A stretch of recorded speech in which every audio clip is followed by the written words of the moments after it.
Hello guys, good morning. मैं कुंदन, आप देख रहे हैं न्यूज़ बिहार।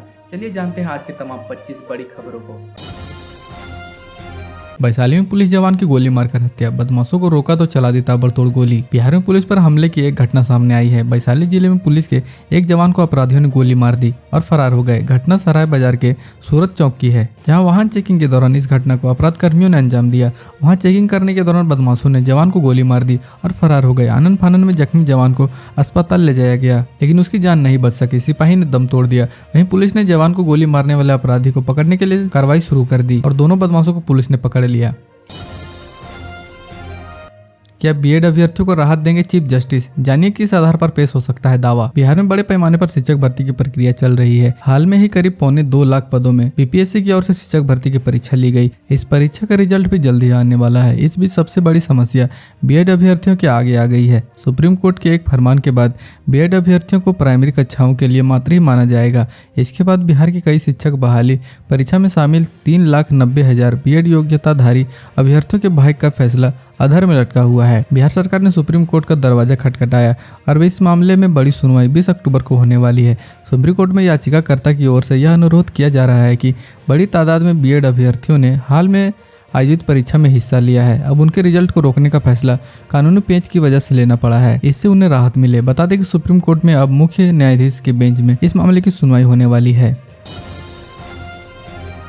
जमीन के बदले नौकरी मामला में लालू परिवार को कोर्ट ने दी बड़ी राहत। तेजस्वी यादव जाएंगे विदेश। रेलवे की जमीन के बदले नौकरी देने की कथित घोटाला मामले में सोमवार को दिल्ली की राउज एवेन्यू कोर्ट में अहम सुनवाई की गई। इस मामले में सीबीआई ने राजद सुप्रीमो लालू यादव, उनकी पत्नी पूर्व सीएम राबड़ी देवी व लालू यादव के पुत्र बिहार के उप मुख्यमंत्री तेजस्वी यादव के खिलाफ चार्जशीट किया है। सीबीआई की चार्जशीट में इन तीनों के समेत कुल 17 आरोपितों के नाम हैं। पिछली सुनवाई में सभी को जमानत दे दिया गया था।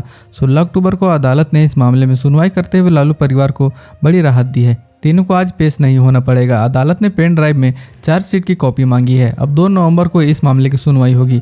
वहीं तेजस्वी यादव ने विदेश जाने की अनुमति अदालत से मांगी है, जिस पर आज दोपहर को सुनवाई की जाएगी। बिहार रेल हादसे में 5वीं मौत। बंगाल की जख्मी महिला यात्री ने तोड़ा दम। पटना एम्स में चल रहा था इलाज। बिहार के बक्सर रेल हादसे में जख्मी एक और यात्री ने दम तोड़ दिया। रघुनाथपुर के पास हुए ट्रेन हादसे में घायल उक्त महिला का इलाज पटना के एम्स में चल रहा था, जिसकी मौत इलाज के दौरान हो गई। महिला पश्चिम बंगाल की रहने वाली थी। महिला मरीज की मौत के बाद उसके परिवार वालों में मातम पसर गया। जब डॉक्टर ने इस बात की जानकारी परिजनों को दी, महिला की जान नहीं बच सकी तो अस्पताल परिसर में परिजनों ने जमकर कोहराम मचाया। पश्चिम बंगाल निवासी मरीज रीना कुमारी नॉर्थ ईस्ट ट्रेन में सफर कर रही थी। 11 अक्टूबर की रात को बक्सर से खुलने के बाद ट्रेन रघुनाथपुर स्टेशन के पास हादसे का शिकार हो गई थी। ट्रेन की कई बोगियों की बेपटरी हो जाने के कारण ट्रेन पलट गई थी। इस हादसे में 4 लोगों की मौत की पुष्टि की गई थी। बंगाल की महिला यात्री की मौत के बाद अब मृतकों का आंकड़ा 5 हो चुका है। बिहार में पुलिस पर हमला करने वाला जदयू नेता गिरफ्तार। किसान को गोलियों से भूना। खगड़िया जिला के महेशखुंड थाना क्षेत्र अंतर्गत समसपुर पंचायत के पतला गांव में रविवार की देर शाम अपराधियों ने एक अधेड़ को गोलियों से भून दिया, जिसके कारण अधेड़ गंभीर रूप से जख्मी हो गया।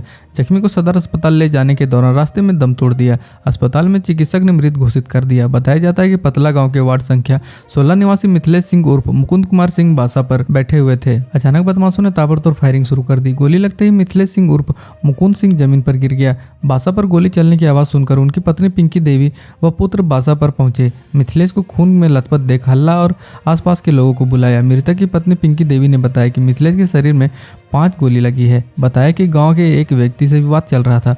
बीते 5 अक्टूबर को थाना में प्राथमिकी दर्ज कराई थी। घटना के बाद से मृतक के घर कोहराम मचा हुआ है।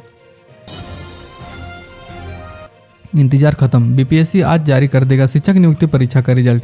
जाने क्यों हो रही है देरी। बीपीएससी द्वारा 1,70,000 शिक्षकों की नियुक्ति के लिए ली गई प्रतियोगिता परीक्षा का रिजल्ट अगले 1-2 दिन में आ जाएगा। आयोग 15 अक्टूबर तक इसका रिजल्ट निकालने के लिए प्रयासरत है, लेकिन 43 विषयों को अलग अलग मेरिट लिस्ट बनाने और 38 जिलों से चयनित अभ्यर्थियों के पसंद के 3 जिलों को प्राथमिकतावार ध्यान रखने के कारण मेरिट लिस्ट की कुल संख्या 1,634 हो गई है। इसी कारण रिजल्ट निकालने के अनुमानित समय से अधिक समय लग रहा है। सूत्रों की माने तो एक ही अंक पर इतने अधिक परीक्षार्थी आ रहे हैं कि मेधा सूची में इनके क्रमांक का निर्धारण करने के लिए उम्र के साथ साथ नाम के वर्ग तक का इस्तेमाल करना पड़ रहा है। इसके कारण अभी रिजल्ट निकलने में 1 से 2 दिन और लगेगा।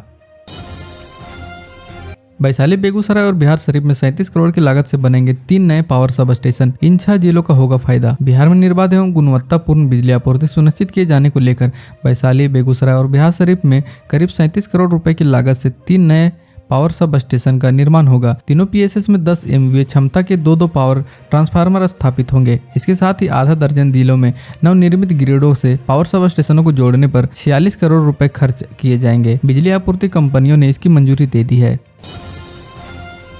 Anisabad Phulwari Sharif AIIMS elevated road project देखने पहुंचे सीएम नीतीश कुमार। पटना के NH 139 पर एलिवेटेड 4 लेन का निर्माण होना है। अनीसाबाद फुलवारी एम्स एलिवेटेड 4 लेन प्रोजेक्ट का आज मुख्यमंत्री नीतीश कुमार ने निरीक्षण किया। मुख्यमंत्री ने अनीसाबाद और एम्स कोलंबर पर रुककर इस प्रोजेक्ट की विस्तृत जानकारी ली।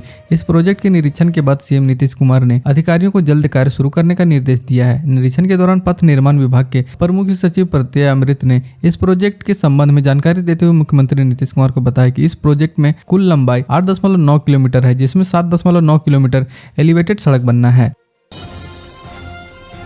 मुजफ्फरपुर में तेज रफ्तार बस ने ऑटो में मारी जोरदार टक्कर। हादसे में 4 लोगों की मौत, 3 की हालत नाजुक। मुजफ्फरपुर थाना क्षेत्र के NH 28 के सभा गांव स्थित पेट्रोल पंप के निकट रविवार को टूरिस्ट बस एवं ऑटो में टक्कर हो गई। इस घटना में ऑटो चालक सहित 4 सवार की मौत घटनास्थल पर ही हो गई।